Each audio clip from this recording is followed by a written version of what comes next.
Kain lang yan. Oh. Pero sa Hudyo, required. Kasi inaalala nila yan. Pero of course, yung Hudyo, obligado sanang tumanggap kay Kristo, hindi pa nila tinanggap. Oh.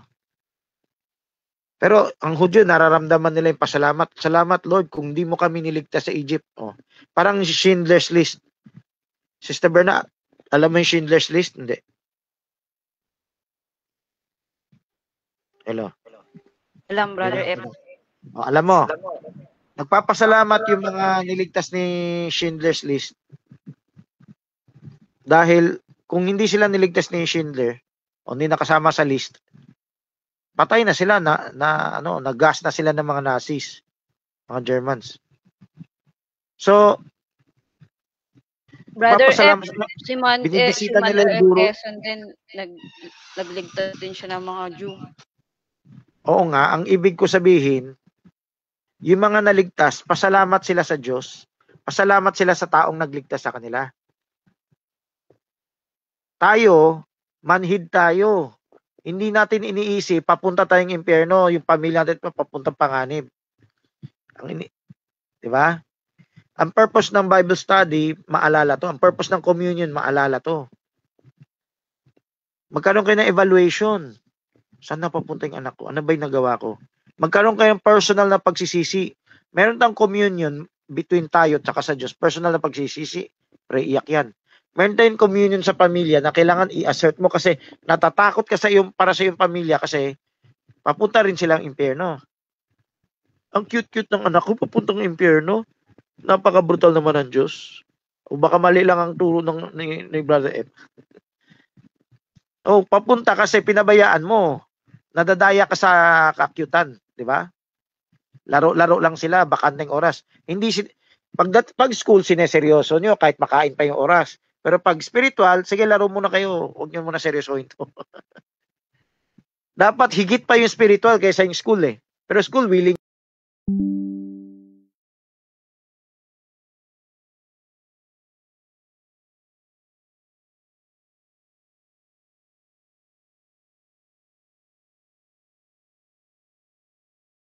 Marjorie. Kamaya si Benben. Tanong niya. Marjorie, baka naka-mute yung yung speaker mo dahil mahina. Hello, hindi ba ako marinig? Yan. Hello. Marjorie, narinig mo ako? Oo. May magtatanong na, hindi mo sila naririnig. Ay, oo. Sige. Yung speaker, O sige, mute muna yung mic mo, Marjorie. O sister, may Marka. Sige po. Sa akin po, yung mga disciple po ba ni Christ, nag-celebrate po sila o sinasagawa po nila yung communion sa sarili po nilang bahay-bahay o ginagawa lang po nila together with Christ? Siyempre, nung kasama nila si Christ, together with Christ. Pero sabi ni Christ, gawin nyo to sa alaala ko. So kahit wala na si Christ, ginagawa pa rin nila sa bahay-bahay. Sa panahon ng sa panahon ng Tagsibol, yung Holy Week natin yan. Sa panahon ng Pasko, So sana may nag-share na kay Micah, Si Lucy wala rito. Okay. Abutin nyo yung mga kapatiran. Hello yung po. ibang kapatiran may nasa gawain ba? Okay. O sige. Beverly. Ako po, si Beverly po. Okay. May tanong po ako. Di ba po sa time po ni Moises, yung mga panganay po yung pinapatay. Bakit po panganay po? Ano po yung symbol nun? Magandang dati? tanong to at tinalakay ko yan dati pero wala yata nakakaalala. Ang panganay represent yung una mong ititrain. Kasi yung panganay magiging chain of command yan sa susunod Halimbawa, si Kristo, ang panganay natin, gagayahin natin si Kristo. Kung si Adan ang panganay natin, namamatay tayo. Panganay rin natin si Adan, kaya namamatay tayo. Ano yung tipo ng panganay? Kung nangyari sa kanya, mangyari sa susunod na kapatid. So yung panganay, siya yung binigyan ng chain of command. Siya yung OIC. Diba? Ano yung pwesto ni Kristo? Siya yung pumupwesto sa Diyos. Siya yung tulay sa Diyos. Siya yung OIC. Siya yung distributor ng Diyos. Siya yung representative ng Diyos. So yung panganay, yun ang representative natin sa mga sumusunod nating mga anak. Ngayon, dito tayo sa literal na buhay. Kung yung bunso natin mas masipag kaysa panganay natin, yung bunso natin pwede maging panganay. Di ba? Yung bunso natin pwedeng siyang bantay. Hindi nasasamantala ni Jerry. Pwedeng maging taga-sumbong yung maliliit eh. Di ba? So yung saltang panganay ngayon, spiritual, pwedeng siya yung mas matured na nagli-lead, nagbabantay sa kanyang mga kapatid. So, spiritual na panganay yan. So, pag sinabing panganay, it represents siya na yung mapagkatiwalaan, siya na yung dapat binibilinan, siya na yung tagapatupad. Siya yung pinaka-obra maestra mo, siya yung pinaka-una mong sinanay. Siya yung una mong trininain. Pag hindi mo trinain yung panganay mo, siyempre hindi mo na rin matrain yung bunso mo. Baka na-spoil mo pa. Pero kung kaya mong i-train yung panganay mo, kaya mo i-train yung pangalawa. Di ba? So, ganyan kahalaga ang panganay. Pag namatay ang panganay, ibig sabihin, dun sa time ni Moses, ibig sabihin, parang pinutol ng Diyos yung tagapagmana mo. So, yung mga sumusunod ng mga anak, nakakatakot. Pag hindi mo nagawa sa panganay mo, hindi mo magagawa sa kasunod. Ngayon, sa spiritual, kung yung bunso mo mas matured, dapat gawin mo yung bunso mo na OIC, na tagabantay sa mga hilaw na panganay. Diba? So, meron tayong spiritual na panganay na paano i-apply sa pamilya. Diba? Ayun. Yan kung bakit panganay ang pinatay. O sige. Umpisa lang parang kasi yan yung sa Egypt, umpisa pa lang naman kasi yan eh. Brother Celso, pamilya mo. Brother Celso. AP. Brother F, ano sabi mo kanina doon sa panahon ni Moses kung pinatay ang panganay, ano yung naputol? Yung pagmamanahan mo. Okay. Talaga. Natural yan. Pag hindi mo training yung panganay, hindi mo rin tinitrain yung pangalawa, pangatlo, pangapat. Pero pag na-train mo yung panganay, malaki pag-asa, iti-train mo yung pangalawa, pangatlo, pangapat. Sa natural na buhay, di ba? Okay. Hello. Talaga. AP. Call tayo. Kailangan sumagot bawat isa. Gusto mo na maghukom class o gusto mo pa magtanong? Baka may Sige, tanong pa. call ka. Tanong ko po. In what way does yung celebration ng communion during Christmas, nag-feedback ka? Hindi, kung ganito yung may speaker mo, hinaan mo muna. Ilakas mo na lang pag tapos ka na magtanong. Hello. Sige. Hinaan mo lang yung speaker habang nagtatanong. Sa celebration ng communion nung panahon ng mga Christian, services, paano yun nagre-reflect sa fulfillment ng Old Testament prophecy saka nagpo-foreshadow sa 7 Ps? Sinagot ko na yun eh. Ganito, yung sa Christian, maraming natutupad yan. Church ages, isa yan, di ba? Yung type ng 7 days unleavened bread, di ba? Yung bawat aspeto ng pista may kinalaman sa church ages yan. May kinalaman sa buhay ng Kristiyano yan. Halimbawa, tuwing fall of the year, may pagluluksa, di ba? Dito sa atin, may pagluluksa. Hindi naman nakasulat. Pero understood kung namamatay yung mga tao, kahit hindi mo anak yan, natatakot ka eh. Umiiyak sa ito, namamatay yung mga anak eh. Di ba?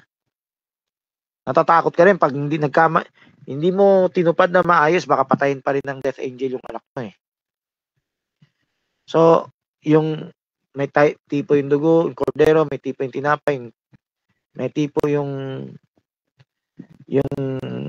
first fruit. Yung first fruit, masasagasaan ng 7 days unleavened bread yan. Pati para resurrection, kasama sa communion. No? Sa bagong tipan, may kinalaman yan sa spoken word reproduction, sa resurrection. Siyempre, hindi ka pa resurrected sa katawan, pero kaluluwa pwedeng resurrected na. No? Yung Pentecost, no? Pagdating ng Holy Spirit, ang daming tipo. Yung 40 days, 49 7 weeks. Church ages, no? Star messengers, etc. Napakalawak niyan. So kung i-reflect yung Old Testament nagbigay ng tipo, sa bagong tipan puro katuparan. Tuloy-tuloy yung pagpapahayag sa tipo. Yan lang shortcut na sagot. Okay. So mga utusan niyo, asawa niyo gumawa ng tanong.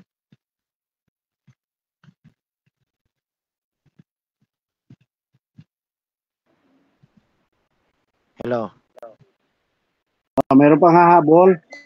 Brother Francis, Ah,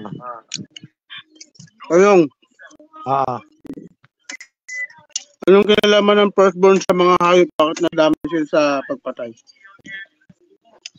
sinagot ko na kanina, yung firstborn. Yan yung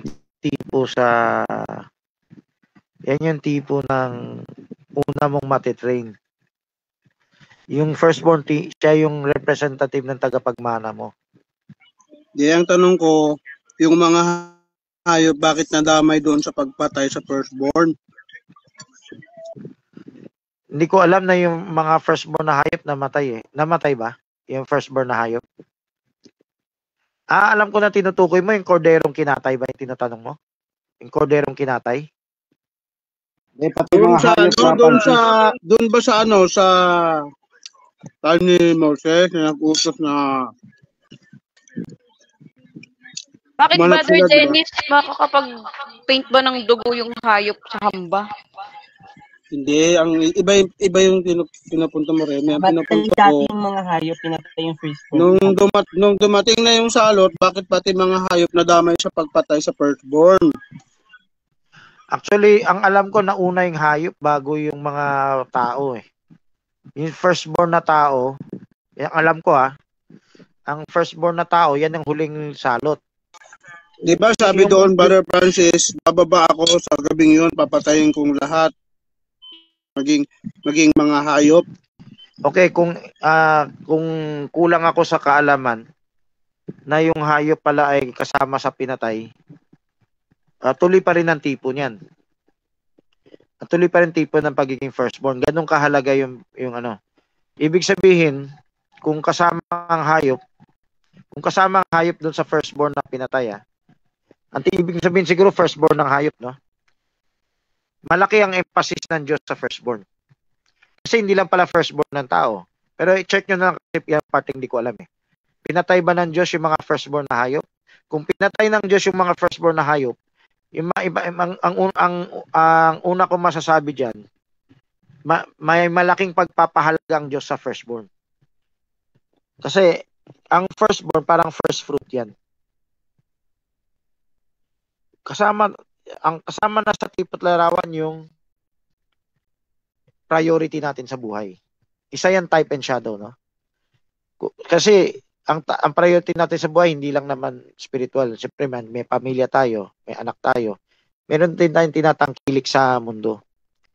Siguro malapit yan dun sa panahon ni Jonah. Hindi lang taong nagpasting, pati hayop pinapasting nila eh. So, lahat ng tinatangkilik nila, kinikilala na ng Diyos at lahat ng tinatangkilik nila. So, hindi lang yung pamilya mo, kasama lahat ng ari-arian mo. Diba? Ibig sabihin, Brother F, kukunin ng Diyos yung pinakamahalaga sa yung masakit. Tama. Kasi si Job, kinuha rin bago kinuha yung pamilya niya, kinuha yung mga ari-arian din niya eh. Minsan tayo, pag nawalan tayo ng ari-arian, masama loob natin eh. O ako, hindi lang ako makapasok sa curtain rats, masama loob ko eh. So, ibig sabihin, how much more talagang sinalanta ng Diyos yung Bill Miller, listen to me. Sana nanood kayo. If I will take away your storm, if I'll take away your... So, yung tanong ni Dennis, yan ang masasagot ko. Then, ang isang tipo niyan, yung ano ba yung pinakamahalaga sa'yo? Lahat ng mahalaga sa'yo, kukunin ko. Diba? Sumunod ka sa akin. Kasi, sa tunay na buhay, mangyari na yan. Pag nalagay ka sa lake of fire, lahat naman talaga mawawala sa'yo eh. Wala kang madadala sa libingan mo. Pag nasa libingan mo, nasa impyerno ka, o pati buhay mo, pati hindi lang pamilya mo, lahat. So, habang may hininga pa tayo ngayon, seryosohin natin yung instruction sa communion.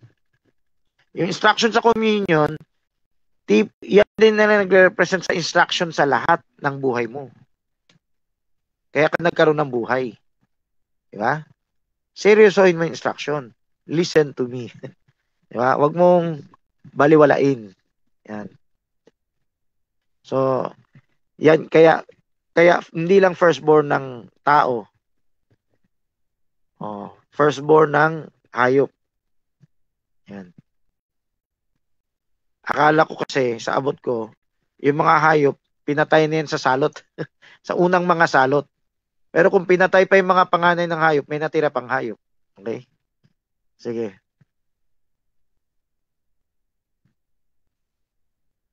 So, meron pa.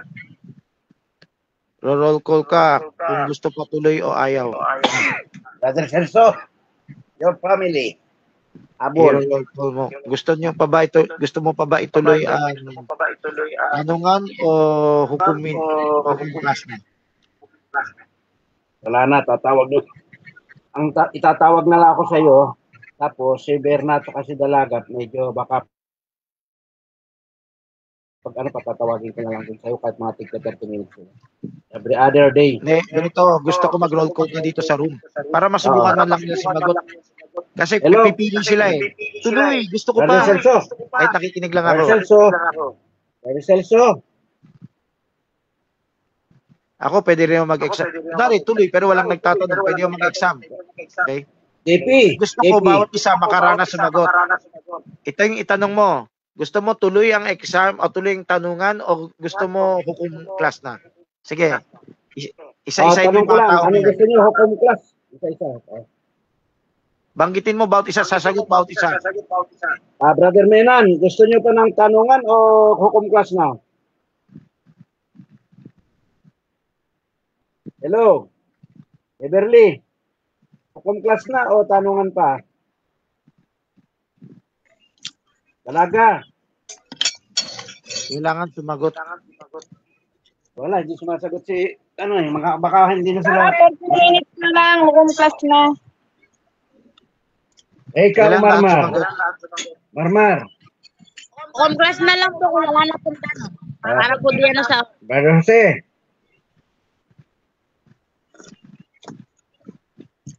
Brother Jose. Bernadette.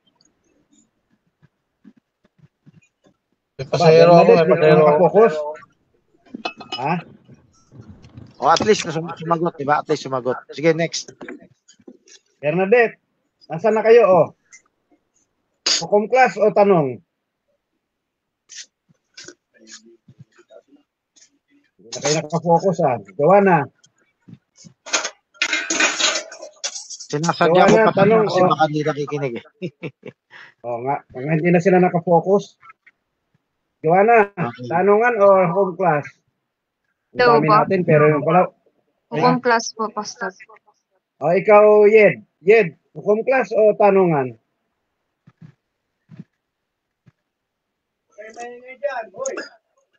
Yed.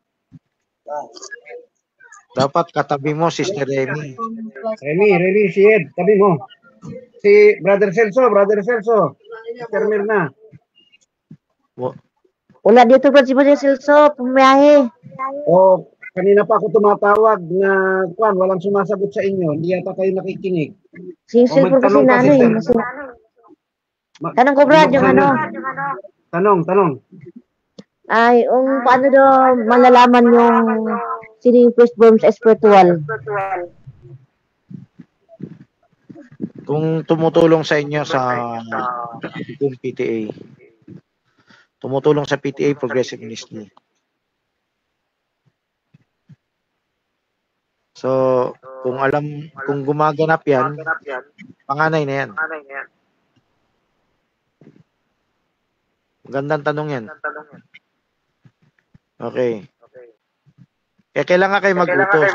Sino yung mas masigasig sumunod? Mas panganay yan.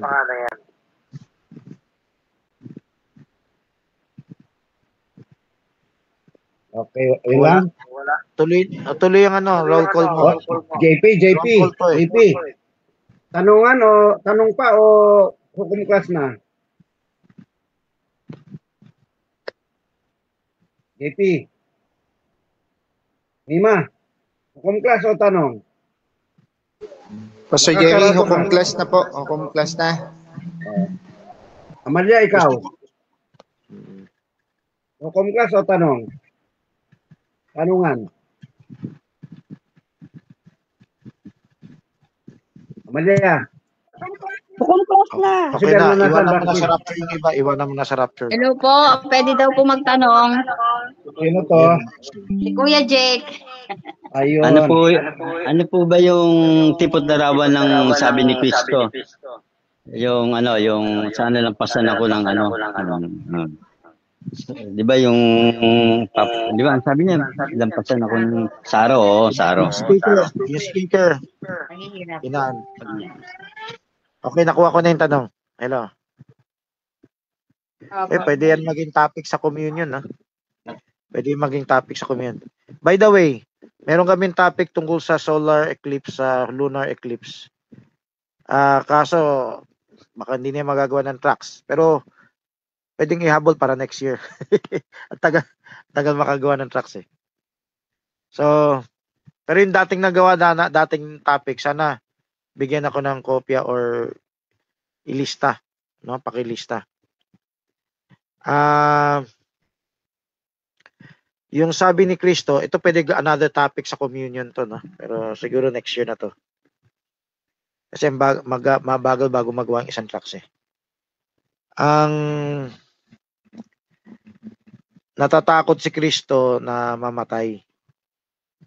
Hebrews 5:7. Yan ang sagot. Kung maaari, hindi niya sana niya gawin yan. Daanan yan. Siyempre, natatakot din siya bilang tao. Kung maaari, hindi na niya mainom yan. Isipin, so ang tipot larawan pala ng pag-inom ng alak ay tatanggapin mo yung paglilingkod sa Diyos. Paglilingkod sa Diyos yung ibigay yung buhay niya eh. Isa sa paglilingkod sa Diyos buhay niya eh. Naglingkod siya, pero yung pagdating na mamamatay na siya, natakot siya, kaya baka pwede, wag na ituloy. Paano ikumpara sa atin yan? Ito, magandang type to. 'Di ba natatakot si Kristo? Sana wag na mangyari.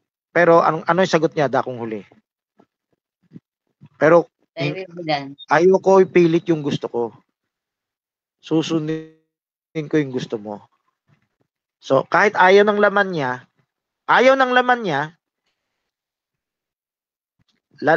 sasagasaan niya yung laman niya. Susundin niya yung kalooban ng Diyos. Sakripisyo yan. Naiinip ako, gusto ko mag-K-pop, gusto ko maglaro ng aso, gusto ko kumain sa labas kaysa pumunta sa Manalite. Sunday Entertainers. Hindi naman siguro urgent yan eh. Oh.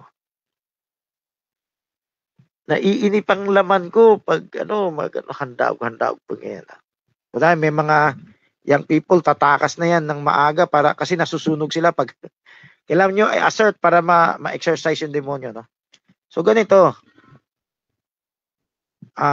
not my will be done but your will. Tayo na naiinip, napapagod, o kahit mamatay pa tayo, buhay natin, kahit buhay pa yung kapalit. Ang pinapakita ni Kristo ang pinakamahalaga sa lahat, yung nagbigay ng buhay sa atin. doon natin ibigay buhay natin. Yung nagbigay sa atin ng buhay, doon natin ibalik yung nagbigay sa atin ng buhay. Yung nagbigay sa atin ng lakas, doon natin ibalik yung nagbigay sa atin ng lakas. Nagbigay sa atin ng hiningay, nagbigay sa atin ng karunungan, nagbigay sa atin ng biyaya. Ibalik natin. Paano natin ibabalik? Kaya, ito na, magpagamit tayo sa hukom. Magpaturo tayo sa hukom. Sundin natin yung gusto ng Diyos. Gusto ng Diyos mag-assert, gusto ng Diyos mag-DVBS ka. Gusto ng Diyos mag-recon ka sa kapatiran. Gusto ng Diyos mag-network ka. Gusto ng Diyos magbereyan ka, magsalik-kisik ka dun. Hindi lang sa mga advanced topics sa pansarili mong alam. Yung pag-aakay sa iba na maka-advance din sila. Mag-diakono ka, mag-obispo ka, mag-apostoles ka, mag-propeta ka, mag-evangelista ka, mag-guru ka, mag-pastor ka. Yung pastor, ito yung may kinalangan sa pagtulong sa ibang mag-akay. Gusto ng Diyos, umabante ka sa unawa. Gusto ng Diyos, isama mo yung pamilya mo. I-assert mo yung pamilya mo. Ipa-report mo yung pamilya mo sa gabi. So, yan ang gusto ng Diyos. Ngayon, yung laman natin ayaw. Kasi na-corrupt na. Hindi, patayin mo yung laman mo. Sagasaan mo yung laman mo. Huwag mo pansinin yung laman mo. Kung naghihirap yung laman mo, hayaan mo maghirap. Kasi ang dapat sa puso natin, hindi enjoyable sa laman yung pagsunod. Pero yung lahat ng hirap na ramdaman mo, let none of you suffer as an evildoer, but let all of you suffer as a Christian. Paglilingkod yan. Yan yung mabangong samyo sa Diyos. Hindi ka lang naglingkod dahil masarap yung aircon. O kaya yung barkadahan. O kisi-kisi. Naglingkod ka dahil alam mo yan ang hinihingi ng Diyos at medyo hindi masarap sa laman. Actually, sa tunay na buhay, sa umpisa hindi masarap. Pero kung ikaw ay inanointingan ng Diyos, mag-enjoy ka. Mag-enjoy ka. Kunwari, anak mo nare-revive. Anak mo nagtatanong na. Puso mo, lulukso-lukso yan. Ano yung kanta ni Roel?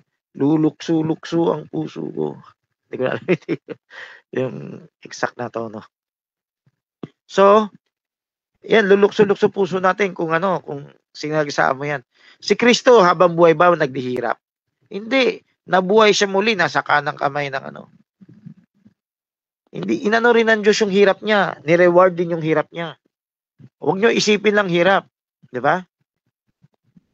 Nakakainip ay, ayaw ko tumawag kay Bar F kasi sistermonan lang ako eh. Magpasugat ka sa, sa flaming sword. Para makabalik ka sa Eden. Magpasugat ka sa, hindi pala, Tree of Life. Makabalik ka sa Tree of Life. Magpasugat ka sa flaming sword para makabalik ka sa Tree of Life. So, sabi ni Kristo, wag nawa yung sarili kong kalooban masunod, kundi kalooban mo. Yan yung mensahe sa atin. Kung kaya ni Kristo magsakripisyo tayo. Gayahin natin siya. Hindi naman kasing hirap ni Kristo yung pinapagawa sa atin eh. Yung pinapagawa sa atin, inip lang sa laman yung di ba? Kumpara dati, merong Kristiyano, kinakatay ng buhay, nilalaga ng buhay, binabalatan ng buhay. Tayo, lang, assert lang, opposition lang, naiinip tayo, natatakot tayo. So yan, sana huwag tayo patalo sa kaaway. Not my will be done. Ang will natin, huwag na ituloy yung training, magsariling diskarte na lang. Maghintay na lang ng milagro sa Diyos. Yung will ng Diyos, sige, tuloy lang. Minsan pa, sagasaan ko yan. Kahit mamatay ako, Lord, basta naglilingkod ako sa iyo. Yan. Okay. Workshop na tayo. Ang workshop natin, Ang workshop natin, i-review ninyo yung communion na na topics. Okay? Magsabi kayo ng isang track ng communion. Nakapost na ba yung listahan ng communion tracks? Pag nakalista na, i-comment nyo yung mga topic na alam nyo sa communion. Ngayon, bawat isa sa inyo, titingin, parang magre-report. Ngayon, bago kayo mag-report, exam muna tayo. Exam muna kayo. Ano yung parting kailangan nyo i-witness sa ibang end time o denomination? End time na lang. Kasi alam na ng end time yung tinapay walang libadura. Alam na ng end time yung alak na pula, alak Ang hindi na lang alam ng end time, ano yung dalawang yan? Exam kayo. Okay? So, pagkatapos ng exam, check kayo sa, ibig sabihin, paspasan to, communion. So, check nyo yung nakalista. Pag check nyo yung nakalista doon sa communion, report kayo. 5 minutes yan. Second 5 minutes. Ano yung record kayo sa Ziluk kung nakapost kayo. Yung paspasan din yan, pero yung nakatubi ba kayo? Yan. Yung pangatlong 5 minutes, kasi last time na nag-workshop kayo sa DVBS, hindi yata natuloy, di ba? So ngayon, mag-assign na kayo. Sino yung pupuntahan na pamilya sa Monday, sa Tuesday? Sino yung pupunta? Hindi lang dapat isang tao yung pumunta, dumayo. So sino yung dadayo? Sino-sino yung willing dumayo? Sino-sino yung gusto nyo dayuhan? O para hindi kayo magsabay, magdoble. Kundi iba-ibang pamilya yan. No? Sasabihin nyo sa third 5 minutes. So bar pa dun, for the last time, i-organize mo to na paano yung dayo-dayo ng communion sa bahay-bahay. Sino yung willing dumayo? Sino yung dadayuhan? Para hindi magdoble, magsabay. Itatala mo yan. Ilagay nyo yan sa opisina litet sa Hukom Ministry. Okay? So, pangatlong 5 minutes yan. Ulitin ko, ang pangalawang 5 minutes, yung Ziluk, paspasan, recon, yung nako-comment dyan. Yung una, yung mga paspasan topics sa communion. Ano yung napag-aralan nyo na? Alam nyo na ba yung basic na dapat ituro sa ibang end time? Yan. O sige, pray. So, pray na. Amin na. Na. Ikaw mag-closing.